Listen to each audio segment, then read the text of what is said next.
I have so many more questions after episode 6, and I know that there's only 2 episodes left in the series, and I'm just sitting here going, ah, how are you going to give me more answers to all of these things?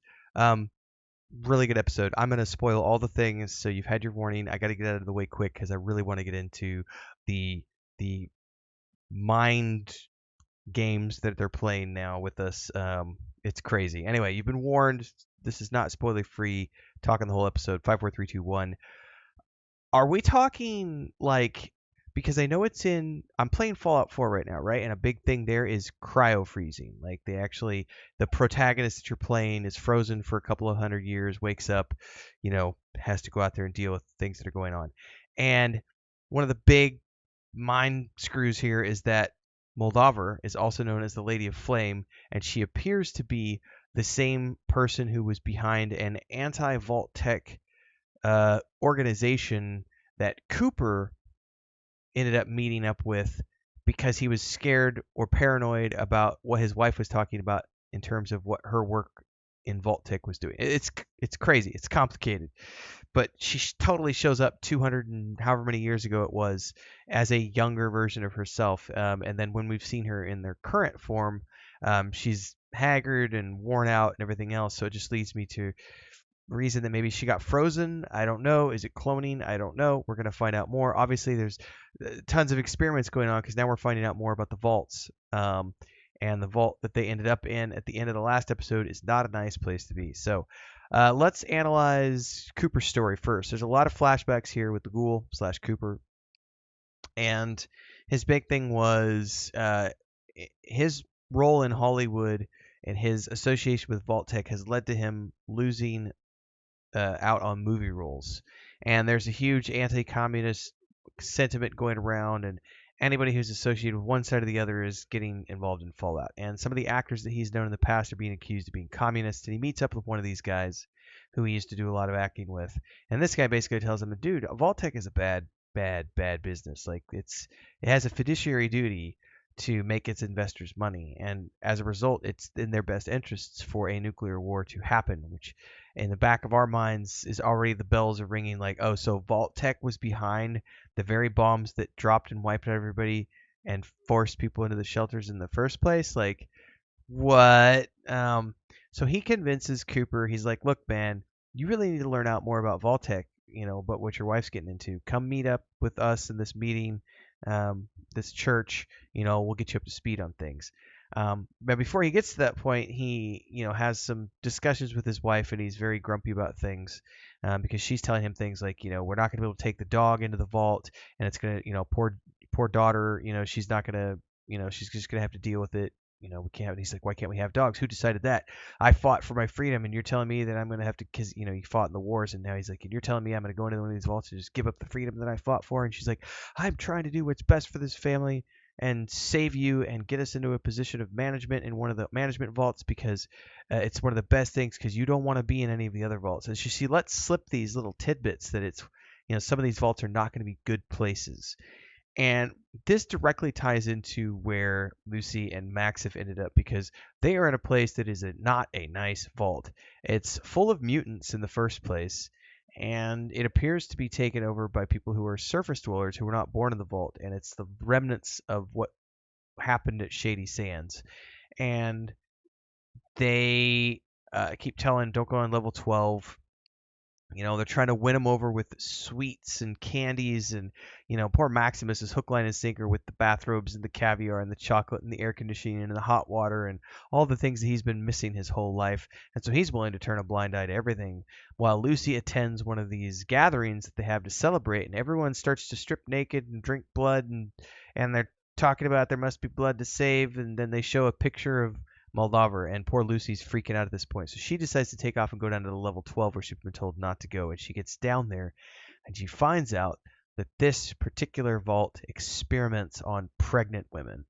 And in a video, she sees a pregnant woman giving birth in a tank to a bunch of fish-like creatures which come out of her and then turn around and swarm her and devour her whole while she's still alive. And then Lucy looks out into this chamber where there's a bunch of other pregnant women on ice in these tubes. And so you realize that oh, Vault-Tec was doing way more than just experimenting with vaults 31, 32, 33, and the things that they're doing there. They were also doing genetic experiments here and creating the very same mutations that we see out there in the world right now.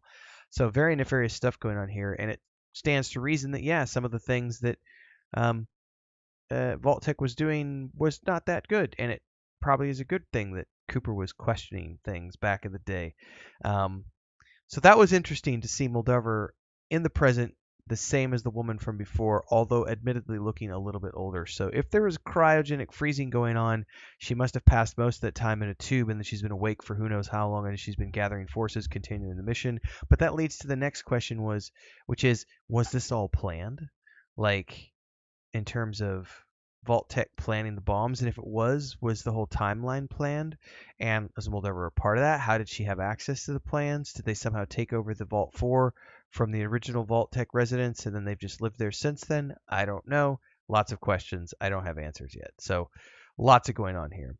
I don't think there's too much about the modern ghoul we have to worry about. He basically has another little adventure where he meets up with this current police officer and his guys who want to arrest him for what he did to the organ clinic.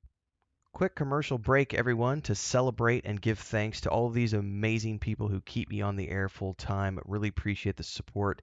All you got to do is join as a member. You get access to private videos. You can also do super thanks on any upload or super chats and stickers on any live stream or premiere you see. And beyond that, don't forget we're multi-streaming over on Twitch now, so you can support over there as well. Thanks so much to everybody. Let's get back to the video at hand. And then he sees a poster on the wall of Moldover, and he's like, "Who's this?" And the sheriff's like, "Oh, that's Moldover." He's like, "She looks she looks a little different than when I saw her last, but I wasn't expecting to see her here." So he doesn't know that she's still alive, if that's really the same woman or not. I don't know. It's complicated.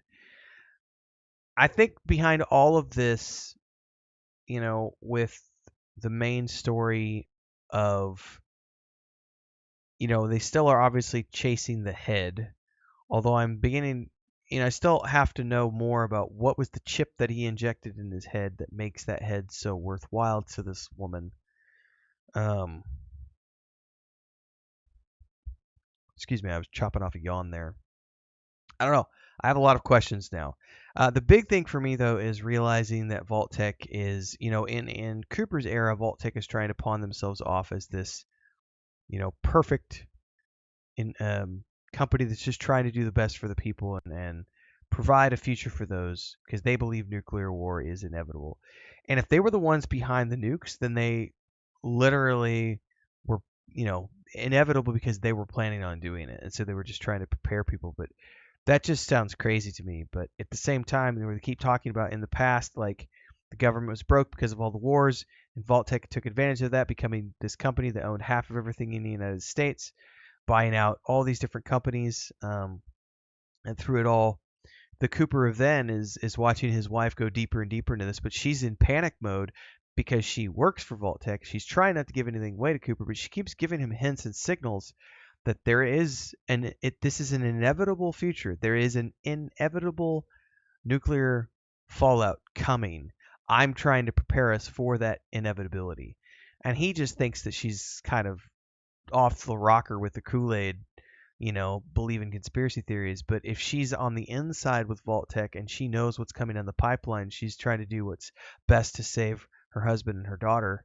It also stands to reason that if, because the sheriff drops something to the ghoul about, is that what keeps you alive? You're still chasing her? And it makes me wonder, is he still trying to find his wife? Or is he trying to find his daughter? I don't know what's going on because it's been 200 years. How could he find them unless he knows about the cryogenic freezing? And again, lots of questions. Loved this episode. This was a mind boggler. Really happy with it. Can't wait for the final two. Stay tuned. I'll have another episode tomorrow and then the day after as we wrap up season 1 of Fallout. Thanks for following along. Don't forget, like, subscribe, hit the bell icon so you never miss an update, and I will see everybody in the next one. And don't forget, we're playing Fallout 4 right now. Get ready to dabble a little bit in Fallout 76 as well, so hopefully we'll see you in one of the live streams here on Twitch.